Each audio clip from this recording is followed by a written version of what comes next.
আজি প্ৰভু শ্ৰীকৃষ্ণৰ জন্মাষ্টমী ৰাজ্যৰ নামঘৰসমূহত ভকত বৈষ্ণৱৰ সমাৱেশ আজি প্ৰভু শ্ৰীকৃষ্ণৰ জন্মাষ্টমী পবিত্ৰ দিনটোতে দুষ্টক দমনৰ লগতে পৃথিৱীবাসীক ৰক্ষা কৰি শুদ্ধ মাৰ্গ প্ৰদৰ্শনৰ অৰ্থে আবিৰ্ভাৱ হৈছিল বিশ্ব জগতৰ প্ৰভু নাৰায়ণৰ আন প্ৰান্তৰ লগতে তিয়কৰ ঐতিহাসিক ঢেকীয়াখোৱা বৰ নামঘৰতো পুৱাৰে পৰা ভকত বৈষ্ণৱৰ সমাৱেশ পৰিলক্ষিত হয় পুৱা পাত প্ৰসংগকে ধৰি কৃষ্ণ নৃত্য দিহানাম আদি বিভিন্ন আধ্যাত্মিক অনুষ্ঠান অনুষ্ঠিত কৰাৰ পাছতে মূলনাম আৰু সন্ধিয়ালৈ জন্মাষ্টমী উপলক্ষত ঘোষাপাত কাৰ্যসূচী ৰূপায়ণ কৰিব সেয়ে প্ৰতিটো কাৰ্যসূচীত জাতি ধৰ্ম বৰ্ণ নিৰ্বিশেষে সকলো ৰাইজৰে সহযোগিতা কামনা কৰিছে লগতে বৰনামঘৰ পৰিচালনা সমিতিয়ে অক্ষয় বন্তিৰ পৰা সকলোকে আজিৰ এই বিশেষ দিনটোত আশীৰ্বাদ প্ৰদান কৰে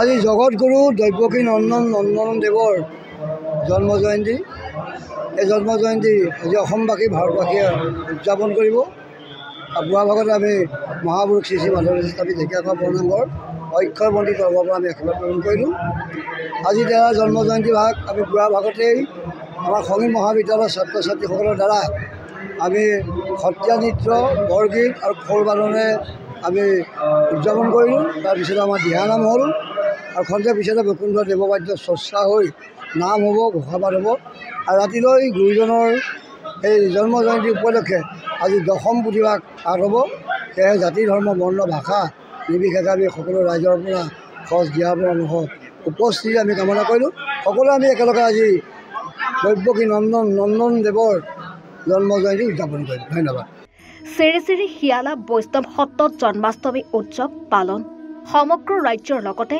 দৰঙৰ ঐতিহাসিক শ্ৰী শ্ৰী শিয়ালা বৈষ্ণৱ সত্ৰত উলহ মালহেৰে পালন কৰা হৈছে শ্ৰীকৃষ্ণৰ জন্মাষ্টমী উৎসৱ ৰাজ্যৰ বিভিন্ন প্ৰান্তৰ ভক্তৰ সমাগম হোৱা পৰিলক্ষিত হৈছে এই ঐতিহাসিক সত্ৰৰ বাকৰিত পুৱাতে আধ্যাত্মিকতাত বিলীন হৈছে বহুতো ভক্ত শ্ৰীকৃষ্ণৰ জন্মাষ্টমী উৎসৱ শ্ৰী শ্ৰী শিয়ালা বৈষ্ণৱ সত্ৰত উলহ মালহেৰে পালন কৰি অহা হৈছে প্ৰতি বছৰে এই সত্ৰলৈ যিসকল ভক্ত আহে তেওঁলোকৰ এটাই কথা যে যি মনোবাঞ্ছালৈ এই সত্ৰলৈ আহে সেই মনোবাঞ্ছা পূৰ্ণ হয় আৰু সেইকাৰণে বছৰ বছৰ ধৰি ইয়াত মানুহৰ জনশ্ৰুতি অগণনভাৱে চলি আছে ইয়াত ৰাতিপুৱাৰ পৰা কাৰ্যসূচী আছে আৰু দিনগুটীয়া কাৰ্যসূচীৰ পিছত গধূলি এই জন্মাষ্টমী উৎসৱৰ সামৰণি পৰিব সত্ৰৰ ঐতিহ্য মণ্ডিত এখন দৰঙৰ ভিতৰত উল্লেখযোগ্য সত্ৰ এই সত্ৰখন একাদশ শতিকাৰ ধৰ্মদেৱ বিপ্লৱীয়ে প্ৰথমতে বৰদৌলগুৰিত তেওঁ সত্ৰ প্ৰতিষ্ঠা কৰিছিল তাত কিবা অসুবিধা পোৱাৰ পিছত দিঘিৰ পৰা তাকো পিছৰ পৰ্যায়ত সত্ৰ স্থাপন কৰিছিল একেবাৰে শেষত আহি পেলাই ইয়াতে তেওঁ আশ্ৰমৰ সত্ৰ পাতি দেওমৰলৈ সত্ৰ স্থাপন কৰিলে আৰু তেওঁ যেতিয়া বাহিৰলৈকে ধৰ্ম প্ৰচাৰৰ কাৰণে গৈছিল সেই সময়ত তেওঁৰ প্ৰথম পত্নীৰ সন্তান নাছিল দ্বিতীয় পত্নী অন্তঃসত্ত্বা আছিল আৰু তেওঁ প্ৰথম পত্নীক কৈ গৈছিল যে মোৰ সন্তান জন্মিলে আপোনালোকে যত্ন ল'ব মই যিহেতুকে ভাৰতৰ বিভিন্ন প্ৰান্তত ধৰ্ম প্ৰচাৰৰ কাৰণে ধৰ্ম গ্ৰহণৰ কাৰণে যাব লাগে গতিকে তেওঁ ঘূৰি আহি খবৰ পালে যে তেওঁৰ সন্তান নহ'ল এখন মাংসবিন্দুহে হ'ল আচলতে দুয়োগৰাকী পত্নীৰ মাজত এটা ভিতৰুৱাকৈ কণ্ডলৰ সৃষ্টি হৈছে যাৰ কাৰণে প্ৰথম পত্নীয়ে সন্তান নজমা বুলি ক'লে আৰু সন্তানটি কেৱল মাংসবিন্দুহে জন্মা বুলি ক'লে এতিয়া আমাৰ এই যিটো পৰম্পৰা সেই পৰম্পৰা মতে আমাৰ এই সত্ৰত প্ৰতি বৰ্ষতে শ্ৰীকৃষ্ণৰ জন্ম উৎসৱটো আমি উদযাপন কৰি আহিছোঁ ইয়াত দৰঙৰ এটা বিশেষ উল্লেখযোগ্য অনুষ্ঠান হিচাপে গণ্য হৈছে কাৰণ আমি দেখিছোঁ যে অকল দৰঙতে সীমাবদ্ধ হৈ থকা নাই ভাৰতৰ বিভিন্ন প্ৰান্তলৈকে ইয়াৰ মানুহে আজিৰ দিনটোৰ কাৰণে অপেক্ষাত থাকে তেওঁলোকে ভোগ নিবেদন কৰে নৈবেদ্য নিবেদন কৰে বহুতে অনলাইন যোগে যোগাযোগ কৰি আছে আমি সেইকাৰণে বহুত শান্তি পাইছোঁ ইয়াৰ মানুহৰ যিটো আস্থা ইয়াৰ প্ৰতি দিনক দিনে বৃদ্ধি পাইছে উত্তৰ গুৱাহাটী হৰেকৃষ্ণ মন্দিৰত জন্মাষ্টমী উত্তৰ গুৱাহাটী হৰেকৃষ্ণ মন্দিৰত জন্মাষ্টমীৰ তিনিদিনীয়া বিস্তৃত কাৰ্যসূচী জন্মাষ্টমী উপলক্ষে সজাই পৰাই তোলা হৈছে হৰেকৃষ্ণ মন্দিৰ পুৱাৰে পৰা আৰম্ভ হৈছে ভক্তৰ আগমন জন্মাষ্টমীৰ মূল অনুষ্ঠান সন্ধিয়া 5 বজাত আৰম্ভ হৈ নিশা 1 বজাত সামৰণি পৰিব হৰে কৃষ্ণ জয় জয়তে সকলো অসমবাসী ৰাইজে জন্মাষ্টমীৰ শুভকামনা যাচিলোঁ হৰে কৃষ্ণ মন্দিৰত প্ৰতি বছৰৰ লেখীয়া এইবাৰো আমাৰ বৰ্ণাঢ্য কাৰ্যসূচী আমি ৰাখিছোঁ এতিয়া আমাৰ প্ৰগ্ৰেম আৰম্ভ হৈ আছে এতিয়া আমাৰ জোলন যাত্ৰা আৰম্ভ হৈ গৈছে এতিয়া 5টা বজাৰ লগে লগে আমাৰ লাড্ডু জোলান যাত্ৰা শেষ কৰি আমি ভগৱানৰ অভিষেকৰ বাবে আমি ৰেডি কৰিম আৰু ঠিক 9:30 ভিতৰত আমাৰ অভিষেকম কাৰ্যটো আৰম্ভ হ'ব। মেইন যিটো অভিষেক ভগৱানৰ তাত আপোনাৰ বিভিন্ন ধৰণৰ ফুল ফলৰ ৰস তাৰপিছত বিভিন্ন পবিত্ৰ নদীৰ পৰা অনা পানী তেওঁক স্নান কৰা হ'ব পঞ্চগব্য আৰু স্বৰ্ণামৃত ৰূপে সকলোকে দিয়া হ'ব আৰু তাৰপিছত পাল্লকি উৎসৱ আৰম্ভ হ'ব।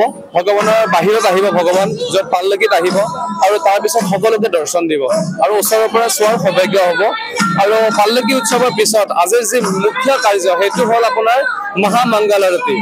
যিটো মহামংগলাৰতি সেয়া আপোনাৰ আৰম্ভ হ'ব ৰাতি 12টা বজাত আৰু সেইটো 12টা বজাত যেতিয়া আৰম্ভ হ'ব মহামংগলাৰতিৰ পিছত আমাৰ সকলো ভক্তই মংগলাৰতিত ভাগ ল'ব আৰু তাৰপিছত 1টা বজাত আমাৰ প্ৰগ্ৰেম শেষ হ'ব আৰু আজি আমাৰ প্ৰগ্ৰেমটো কণ্টিনিউ হৈ আছে ৰাতিপুৱাৰ পৰা। সেইটো আমাৰ 3দিনীয়া আছিলে, যোৱাকালি অলৰেডি 5 ডে গুচি গ'ল, আজি মেইন হয় আৰু অহাকালি নন্দ উৎসৱ আছে। অহাকালি বহুত ডাঙৰ কাৰ্যসূচী আছে আমাৰ ৰাতিপুৱাৰ পৰা। আজি আমাৰ 1 লাখৰ ওপৰত মানুহ হ'ব। যোৱা বছৰো 1 লাখ পৰ্যন্ত মানুহ আহিছিলে আৰু এই বছৰো আমি 1 লাখৰ ওপৰতে মানুহ হ'ব আৰু সেই হিচাপে একদমলি আমি ব্যৱস্থাপন ৰাখিছোঁ যাতে কাৰো অসুবিধা নহয়।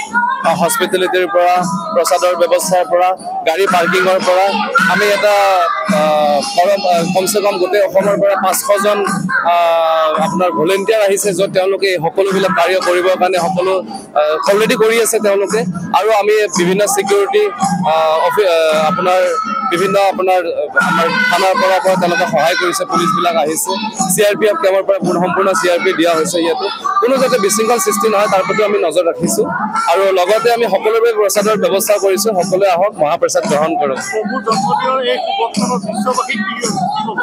বিশ্ববাসীক আমি এইটোৱে জনাব বিচাৰোঁ সকলোৱে হৰে কৃষ্ণ মহামন্ত্ৰ হৰে কৃষ্ণ কৃষ্ণ কৃষ্ণ হৰে হৰে হৰে ৰাম ৰাম ৰাম হৰে হৰে এই মহামন্ত্ৰটো জপ কৰক আৰু সকলোৱে আনন্দ থাকিব পাৰিব, সুখী হ'ব পাৰিব। কাৰণ ভগৱান আহিছিল এই পৃথিৱীত জৰাধামত যদা যদা হি ধৰ্মস্থ গ্লানিৰ ভৱতি ভাৰত।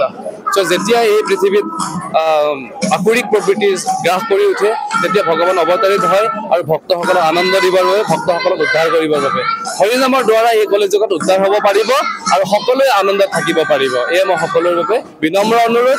হৰে কৃষ্ণ মহামন্ত্ৰ সকলোৱে জপ কৰক আৰু সুখী হওক। হৰে কৃষ্ণ।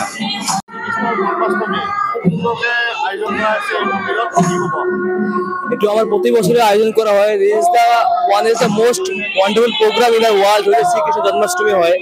চ' আজি দিনত বহুত ভিৰ হয়। আজি আবেলি আপোনাৰ ৰাধা শ্যাম সুন্দৰ মহা অভিষেকম আছে, লাড্ডু গোপালৰ মহা অভিষেকম আছে, তাৰপিছত পাল্লকি হ'ব। চ' আমি আয়োজন কৰিছোঁ মিনিমাম মানে যোৱা বছৰ এনেকুৱা মানুহ হৈছিল 10,000 এৰাউণ্ড মানুহ। এবাৰ আশা কৰোঁ তাতকৈ আৰু বেছি হওক ভিৰ আৰু চবৰ কাৰণে তাত প্ৰসাদৰ ব্যৱস্থা আছে। কোনো মানুহ এনেকৈ বিনা প্ৰসাদ যাব নোৱাৰে, চবৰ জেগাত প্ৰসাদো আছে। যিমান ভক্ত আহিব চব প্ৰসাদ লৈ যাব পাৰিব। 10,000 আমি কৰিছোঁ আশা এটা। এতিয়া জানো ভগৱানৰ ইচ্ছা কিমান হয় কি হয়। ইয়াতে আজি এতিয়া পাল্লকি চলিব, ঝুলন চলি আছে, তলত আপোনাৰ সাংস্কৃতিক অনুষ্ঠান চলিব। বাহিৰৰ পৰা মানে নাম গান কৰা মানুহ আহিছে আৰু আপোনাৰ আৰ্টিষ্টবিলাক আছে, সিহঁতে তাতে প্ৰগ্ৰাম কৰিব, নাট চলিব, নাটকো চলিব। যোৱাকালি ৰাতি বেণ্ড আহিছিলে, আজি ৰাতি এনেকৈ বেণ্ডৰ প্ৰগ্ৰাম আছে। এনেকুৱা 3দিনীয়া কাৰ্যসূচী 25, 26, 27 যোৱাকালি, আজি আৰু অহাকালি সমাপ্ত হ'ব। ভগৱান শ্ৰীকৃষ্ণৰ গুণানুকীৰ্তনৰ বাবে ৰাজ্যৰ সত্ৰ নামঘৰসমূহত ভকত বান্ধৱৰ ভিৰ আৰম্ভ হৈছে। ভক্তিৰ ৰসৰ অমিয়া সুৰেৰে জীপাল হৈ পৰিছে উজনি নামনি। ভগৱান বিষ্ণুৰ শ্ৰেষ্ঠ অৱতাৰ শ্ৰীকৃষ্ণৰ জন্মদিন উপলক্ষে প্ৰান্তে প্ৰান্তে এনেদৰেই অনুষ্ঠিত কৰা হৈছে ধৰ্মীয় কাৰ্যসূচী। Bureau report, any Bharat 24। নমস্কাৰ, মই উৎপল দাস আৰু আপোনালোকে চাই আছে এনি ভাৰত। আৰু আপোনালোকক জনাবলৈ পাই মই বহুত সুখী হৈছোঁ যে আমাৰ সকলোৰে মৰমৰ শ্ৰদ্ধা জুবিন গাৰ্গৰ গীতসমূহৰ ভিত্তিত এটা খুব সুন্দৰ ৰিয়েলিটি শ্ব' এনি ভাৰতে আয়োজন কৰিছে, জুবিনৰ গানে কি আনে। এই প্ৰথম ছিজনটোত অডিশ্যনছ আৰম্ভ হ'ব আগষ্টৰ পৰা অসমৰ বিভিন্ন জিলাত। গতিকে মই সমূহ কলা কুশলী, বিশেষকৈ যিসকল প্ৰতিভাশীল গায়ক গায়িকা আছে আমাৰ সমাজত, তেওঁলোকলৈ মই এটা আহ্বান জনাইছোঁ তেওঁলোকে প্ৰস্তুত হওক এই ৰিয়েলিটি শ্ব'ৰ বাবে। আৰু তাৰিখটো হৈছে 15 আগষ্ট 2024 চন এনি ভাৰতৰ অডিশ্যন জুবিনৰ গানে কি আনে।